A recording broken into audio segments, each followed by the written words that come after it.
মাত্র 5 মিনিটে কাঁঠালের বিচি পরিষ্কার করার সবথেকে সহজ পদ্ধতি শেয়ার করব আজকের ভিডিওতে। হ্যালো এভরিওয়ান, আসসালামু আলাইকুম। কাঁঠালের বিচি পরিষ্কার করা অনেকের কাছে ঝামেলার মনে হয়, তাই এই নিয়মে পরিষ্কার করলে অল্প সময়ে পরিষ্কার করে নিতে পারবেন খুব সহজে। কাঁঠালের বিচির সাদা খোসা নখের স্পর্শ ছাড়াই কিভাবে উঠাবেন সেটাও শেয়ার করব। হাতের কাছে থাকা 2টি উপকরণ দিয়ে মাত্র 5 মিনিটে 1 কেজিরও বেশি কাঁঠালের বিচি পরিষ্কার করে নিতে পারবেন এই পদ্ধতি জানা থাকলে। তো দেরি না করে চলুন তাহলে দেখে আসি কিভাবে আপনারা খুব সহজে কাঁঠালের বিচির উপরে সাদা খোসা এবং লাল আবরণ পরিষ্কার করবেন তার সহজ পদ্ধতি।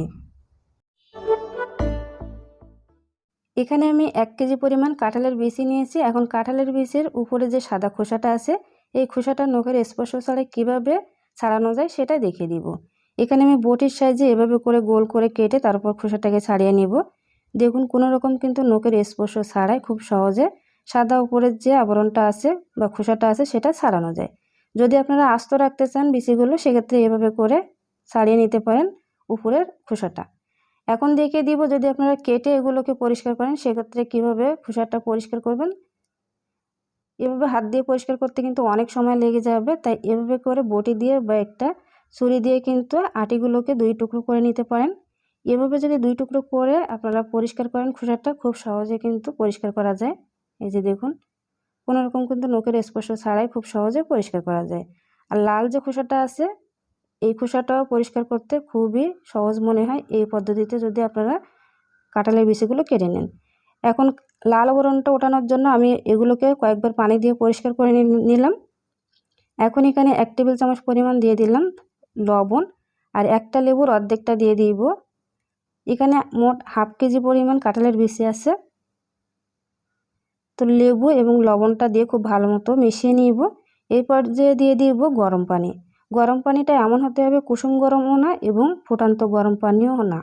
খুব বেশি যদি কুসুম গরম পানি দেন সেক্ষেত্রে কিন্তু খোসাটা উঠবে না, আর খুব বেশি যদি পানি ফুটান্ত অবস্থায় দেন সেক্ষেত্রে কিন্তু খোসাটা সহজে ওঠানো যাবে না।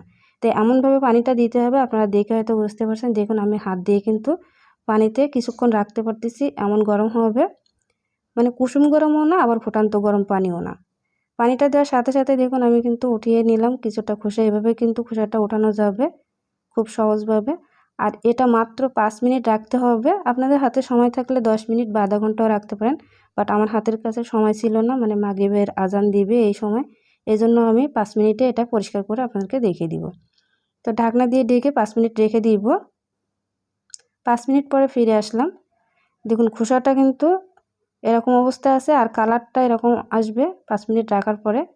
আর এভাবে আপনি যদি হাত দিয়ে একটু চাপ দেন সাথে সাথে কিন্তু খোসাটা উঠে যাবে। দেখুন আলতোভাবে চাপ দেওয়ার সাথে সাথে কিন্তু উপরের যে লাল আবরণটা আছে এটা উঠে যায়। তো এভাবে একটা একটা করে যদি আমি ঘষে পরিষ্কার করতে যাই সেক্ষেত্রে কিন্তু অনেক সময় লেগে যাবে, যেহেতু এখানে 500-এরও একটু বেশি কাঁঠালের বিচি আছে। তো এভাবে হাত দিয়ে একটু ঘষা দিয়ে আমি কিছুটা পরিষ্কার করার চেষ্টা করছিলাম আপনাদেরকে দেখানোর জন্য। মূলত এভাবে ঘষে পরিষ্কার করে দেখাচ্ছি যে আসলে কতটা সহজভাবে এটা পরিষ্কার করা যায়। চাইলে এভাবে হাত দিয়ে ঘষে ঘষেও কিন্তু পরিষ্কার করে নিতে পারেন, অনেকটাই কিন্তু পরিষ্কার হয়ে যায়। এই যে দেখুন তো নিচে কতটা খোসা জমা হয়েছে সেটা আপনাদের একটু দেখিয়ে দিলাম। তো এভাবে ঘষে পরিষ্কার করতে একটু সময় লাগবে, তাই এর ধরনের শাক ধোয়ার যে ডালাগুলো থাকে এই ডালাতে ঘষা দিলেই কিন্তু 1 থেকে 2 মিনিটের ভিতরে লাল যে খোসাটা আছে এই খোসাটা উঠে যায়। তো আমি কিছুটা এভাবে করে পরিষ্কার করে দেখাচ্ছি আপনাদের। যাদের হাতের কাছে এই শাক ধোয়ার ডালাটা নাই তারা কীভাবে পরিষ্কার করবেন সেটাও দেখিয়ে দিব।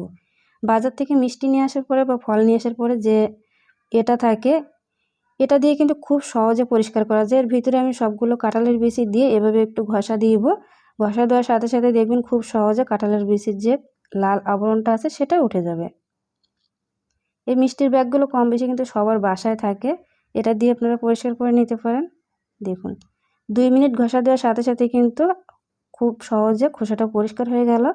এখন এগুলোকে পরিষ্কার করে আপনাদেরকে দেখিয়ে দিব। আমি কয়েকবার পানি দিয়ে পরিষ্কার করে তারপর দেখিয়ে দিব আপনাদেরকে। এই যে কয়েকবার পরিষ্কার করে নিয়েছি, একদমই কিন্তু এর গায়ে কোনো রকম লাল যে আবরণটা থাকে সেটা নাই। এখন কিভাবে সংরক্ষণ করবেন সেটাও পরবর্তীতে দেখিয়ে দিব। অলরেডি কিন্তু আমার চ্যানেলে ভিডিও দেওয়া আছে, চাইলে দেখে নিতে পারেন। এই যে এভাবে করে আমি সবগুলো পরিষ্কার করে নিয়েছি। আর যেগুলো আস্ত আছে এগুলো আমি নর্মাল ফ্রিজেও না, ডিপ ফ্রিজেও না, এমনি বাইরে রেখে দিব।